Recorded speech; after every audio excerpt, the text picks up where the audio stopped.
Good morning dear student, Siddharth school डॉट्सर के YouTube channel पर आपका स्वागत है।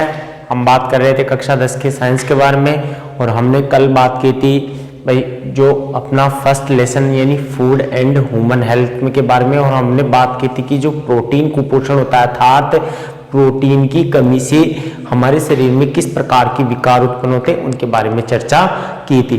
अब यहाँ पे उसी से आगे बात करेंगे। यहाँ पे जो खनिज कुपोषण से तात्पर्य होता है कि जो अगर मान लीजिए कि हमारे इस भोजन के अंदर खनिज तत्वों की कमी हो जाती है, लंबे समय तक अगर मान लीजिए किसी विशेष खनिज तत्वों की हमारे भोजन में कमी है तो उस कमी के लक्षण भी हमारे शरीर में दिखाई देने लगते हैं। तो यहाँ पे बात करते हैं, पहले यहाँ पे हेडिंग अपना लेसन है फूड एंड ह्यूमन हेल्थ, ठीक है। और इसके अंदर हम बात कर रहे थे किसके बारे में, यहाँ पे खनिज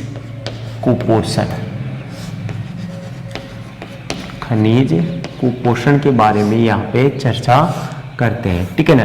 और आप सबको पता है कि अगर मान लीजिए कि अपने भोजन के अंदर जो आपके विभिन्न भोजन के अवयव जैसे आपके कार्बोहाइड्रेट, प्रोटीन, वसा, विटामिन, खनिज लवण ये अगर एक निश्चित अनुपात में मौजूद रहते हैं तो हमारे में किसी प्रकार की कमी नहीं होती, अर्थात हम किसी प्रकार से कुपोषित नहीं होते। लेकिन अगर मान लीजिए किसी विशेष तत्व की या किसी प्रोटीन की कमी हो जाती है तो हम कुपोषण के शिकार हो जाते हैं। तो यहाँ पे देखो खनिज कुपोषण के बारे में तो लगभग ऐसा माना जाता है कि अपने शरीर को 10 प्रकार के खनिज तत्वों की आवश्यकता होती है, अर्थात अपने शरीर के लिए 10 प्रकार के खनिज ऐसे होते हैं जो अत्यंत आवश्यक होते हैं, अर्थात जो कुछ न कुछ किसी न किसी कार्य के लिए हमारे शरीर के लिए जरूरी होते हैं, ठीक है। और इनमें से अगर मान लीजिए कि किसी खनिज पोषक की कमी हो जाती है तो हमारे शरीर में कई प्रकार के विकार हो जाते हैं। तो यहाँ पे देखो कि खनिज तत्वों की कमी से होने वाले विकार आपके क्या कहलाते हैं, खनिज कुपोषण कहलाते हैं। तो यहाँ पे बात करते हैं खनिज तत्वों की कमी से होने वाले विकार खनिज कुपोषण होते हैं, कुपोषण है, ठीक है ना। अब यहाँ पे लगभग 10 प्रकार के खनिज ऐसे हैं जो अपने शरीर को अत्यंत आवश्यक होते हैं। उनमें सबसे पहले बात करते हैं आपके सोडियम के बारे में। किसके बारे में बात करते हैं, सोडियम, जिसका प्रतीक है Na। अब आप सबको पता है कि सोडियम किसके माध्यम से हम ग्रहण करते हैं, अधिकांशतः हम NaCl के माध्यम से सोडियम की पूर्ति करते हैं, अर्थात जो अपने घरों में जो नमक होता है उसके माध्यम से हम क्या करते हैं, इस सोडियम की पूर्ति करते हैं। तो देखो कि यहाँ पे जो सोडियम होता है वो क्या करता है कि अपने शरीर में किसी न किसी कार्य के लिए पाया जाता है और इसकी कमी से क्या हो सकता है कि कई प्रकार के लक्षण उत्पन्न हो सकते हैं, ठीक है। तो यहाँ पे देखो कि आपका जो सोडियम होता है, ठीक है, वो करता क्या है, देखो इसका कार्य क्या है। तो देखो अपने मांसपेशियों के संकुचन, तंत्र के आवेग संचरण और शरीर का विद्युत अपघटन कौन करता है, आपके सोडियम करता है। तो इसके कार्य क्या है, मांसपेशियों के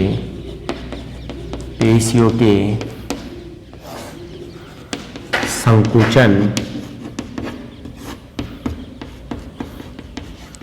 तंत्रिका आवेग संचरण,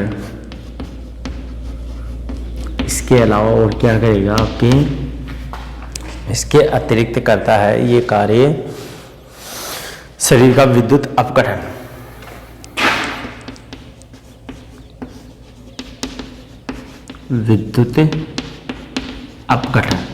ये सारे कार्य किसके होते हैं, आपके सोडियम के होते हैं। अगर मान लीजिए सोडियम की कमी होती है तो मांसपेशियों के संकुचन में प्रॉब्लम, अर्थात संकुचन पूर्ण सही तरीके से नहीं हो पाएगा, तंत्रिका के जो आवेग होते हैं ये संचरित नहीं हो पाएंगे और शरीर में विद्युत अपघटन की क्रिया नहीं हो पाती है, ठीक है। अब बात करते हैं स्रोत। तो स्रोत आ गया, इसके नमक आ गया, इसके अलावा आपके जो अंडे होते हैं, दूध होते हैं, इनके ये क्या है, स्रोत है। तो स्रोत के बारे में बात करते हैं। दूध है, चुकंदर है, ठीक है। इसके अलावा आपके हरी सब्जियां, ठीक है ना। अब इसके अलावा दूसरा बात करते हैं यहाँ पे जो अपने शरीर को प्रमुख रूप से आवश्यक होता है वो है आपका पोटेशियम। देखो पोटेशियम की भी अपने शरीर को आवश्यकता होती है कि इसका प्रतीक है। तो देखो जो पोटेशियम होता है ये भी अपने शरीर को आवश्यक होता है और इसकी कमी से भी क्या हो सकता है कि अपने शरीर में कई प्रकार की कमियां हो सकती है या कई प्रकार के विकार हो सकते हैं, ठीक है। तो यहाँ पे देखो कि जो आपका पोटेशियम होता है ये क्या करता है, मांसपेशियों के संकुचन, तंत्रिका आवेग संचरण, इसके अलावा शरीर संतुलन और विभिन्न कोशिकीय क्रियाओं का संचालन। तो कार्य क्या आ गया, विभिन्न कोशिकीय क्रियाओं का संचालन कौन करता है, आपके यहाँ पे पोटेशियम करता है। इसके अलावा उपरोक्त भाई मांसपेशियों के संकुचन है, तंत्रिका आवेग है, इनमें भी क्या होता है आपका पोटेशियम सहायक होता है। और पाया लगभग आपके इसके स्रोत की बात की जाए तो सभी खाद्य पदार्थों में आपके क्या पाया जाएगा, पोटेशियम पाया जाता है, ठीक है ना। अब पोटेशियम के बाद में यहाँ पे बात करेंगे हम कैल्शियम के बारे में। तो कैल्शियम भी अपने शरीर को आवश्यक होता है। तो कैल्शियम की कमी से भी क्या हो सकता है, अपने शरीर में कई प्रकार के विकार हो सकते हैं। तो यहाँ पे तीसरा बात करते हैं, यहाँ पे कैल्शियम जिसका प्रतीक क्या है, Ca। देखो कैल्शियम की कमी से क्या क्या विकार उत्पन्न हो सकते हैं या ये हमारे शरीर में क्या कार्य करता है उसके बारे में देखो। तो सबसे पहले बात करते हैं कि आपका जो कैल्शियम होता है, ठीक है, वो हड्डियों की मजबूती के लिए होता है, ठीक है ना।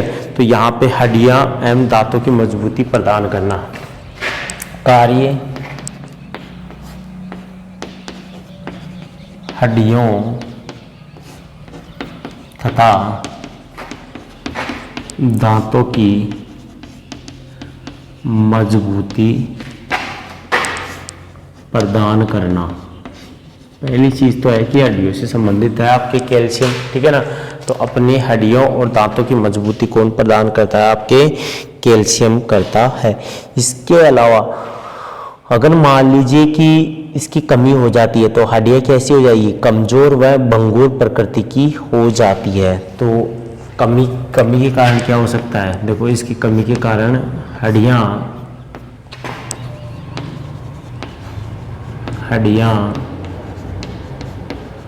कमजोर तथा भंगुर प्रकृति की हो जाती है, भंगुर प्रकृति की हो जाती है। भाई हड्डियां कैसी हो जाएगी, कमजोर हो जाएगी और भंगुर प्रकृति की हो जाती है, ठीक है ना। इसके अलावा यहाँ पे भंगुर प्रकृति से तात्पर्य होता है कि जिस तरीके से हम किसी पत्थर को अगर चोट मारते तो वो बिखर जाता है, तो हड्डियां भी कुछ इसी तरीके से हो जाएगी कि चोट लगने पर बिखर जाएगी। कमजोर का मतलब छोटी सी दुर्घटना में भी हड्डी टूटने का डर रहेगा, ठीक है ना। इसके अलावा आगे बात करते हैं आपके फास्फोरस के बारे में। फास्फोरस, अब देखो अपने शरीर के अंदर फास्फोरस भी आवश्यक होता है। जिस तरीके से प्लांट्स के अंदर भी फास्फोरस की आवश्यकता होती है वैसे हमारे शरीर में फास्फोरस की आवश्यकता होती है। ये क्या करता है, कैल्शियम के साथ मिलकर के हड्डियों और दांतों को मजबूत बनाता है। तो कार्य क्या आ गया इसका, कार्य की बात की जाए तो Ca के साथ मिलकर के, मतलब कैल्शियम के साथ मिलकर हड्डियों की मजबूती करता है, मतलब हड्डियों को स्ट्रॉन्ग बनाता है। किसके साथ में मिलकर के, फास्फोरस के साथ में मिलकर के, ठीक है ना। इसके अलावा और क्या कर सकता है आपके ये दांतों की मजबूती भी करता है कौन, फास्फोरस। अब देखो जो फास्फोरस होता है इसकी कमी से क्या हो सकता है, इसकी कमी से क्या होता है, हड्डियां वही कमजोर हो जाएगी, ठीक है ना। ठीक है, इसके अलावा स्रोत की बात की जाए, आपके जैसे कैल्शियम का स्रोत दूध और हरी सब्जियां, उसी तरीके से इसका स्रोत क्या है, दूध और हड्डी, दूध है, हरी सब्जियां हैं, ठीक है ना। वही आपके किसके स्रोत हो सकते, किसके स्रोत है, आपके फास्फोरस के स्रोत है। इसके अलावा जो आपकी बाजरा होता है, सूखे मेवे होते हैं, इनमें भी फास्फोरस पाया जाता है। बाजरा, सूखे मेवे, इनके अंदर भी क्या होता है, फास्फोरस होता है। क्या होता है, फास्फोरस। ठीक है, फास्फोरस के बाद में यहाँ पे चर्चा करेंगे लौह तत्व के बारे में, मतलब आयरन। अब देखो ये भी अपने शरीर में महत्वपूर्ण होता है। अब आयरन की कमी यानी हीमोग्लोबिन यानी खून की कमी हो जाती है, तो इसकी कमी से क्या होता है, रक्ताल्पता रोग हो जाता है। रक्ताल्पता यानी खून की कमी, खून की कमी हो जाना वो किसके कारण होता है, आयरन के कारण। ठीक है, इसके अलावा आयरन क्या करता है, देखो आयरन अपने हीमोग्लोबिन निर्माण में महत्वपूर्ण है। क्या होता है ये, Hb यानी हीमोग्लोबिन, ग्लोबिन निर्माण में महत्वपूर्ण होता है। हीमोग्लोबिन निर्माण में महत्वपूर्ण कौन होता है, आपके आयरन होता है। अर्थात आयरन के द्वारा, आयरन किसका घटक होता है, हीमोग्लोबिन का होता है। अब स्रोत की बात की जाए, देखो आयरन किस किस में पाया जा सकता है, आपके करौंदा होता है उसके अंदर, गाजर के अंदर, हरी सब्जियों के अंदर, दही के अंदर। यहाँ पे गाजर, हरी सब्जी, करौंदा है, ठीक है ना, पालक है, इनके अंदर क्या होता है, आपके आयरन पाया जाता है। ठीक है ना। आयरन के बाद में यहाँ पे बात करते हैं आपके आयोडीन के बारे में। भाई जिस तरीके से आयरन आवश्यक होता है उसी तरीके से अपने शरीर में आयोडीन की भी आवश्यकता होती है। ठीक है ना।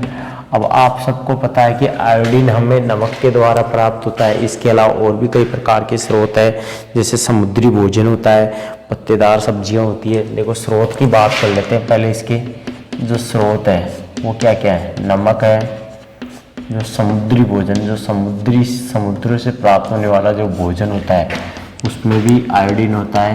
इसके अलावा आपके जो मतलब जो आपकी क्या होती है, हरी पत्तेदार वाली सब्जियां होती है, उनके अंदर हरी पत्तेदार सब्जी, ठीक है ना। अब यहाँ पे इसकी कमी से क्या हो जाता है, इसकी कमी से गलगंड रोग हो जाता है, जिसे आप गायटर या घेंगा रोग कहते हैं। तो आयोडीन की कमी से कौन सा रोग होता है, घेंगा रोग। और आपके जो आयरन होता है उसकी कमी से आपके मतलब क्या हो जाता है, रक्ताल्पता यानी खून की कमी हो जाती है। ठीक है ना। तो यहाँ पे जो गलगंड रोग, घेंगा रोग होता है वो आयोडीन की कमी से होता है। ठीक है। तो आयोडीन यहाँ पे थायरोक्सिन हार्मोन निर्माण में सहायक होता है। तो इसका कार्य क्या हो गया, थायरोक्सिन निर्माण में।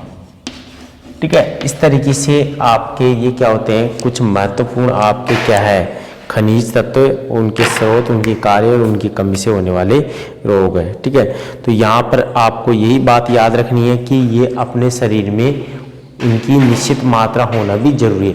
अगर ये कमी हो जाती है इनकी, तो हम क्या हो जाते हैं, कुपोषित हो जाते हैं। अर्थात खनिजों की कमी से होने वाले कुपोषण को हम क्या कहते हैं, खनिज कुपोषण कहते हैं। ठीक है ना। तो आपको ये ध्यान में रखना है कि कौन से खनिज तत्व के लिए कौन सा खनिज तत्व कौन सा कार्य करता है और इसकी कमी से क्या रोग हो सकता है। ठीक है। यहाँ तक के लेक्चर में इतने, बाकी नेक्स्ट लेक्चर में स्टडी करेंगे।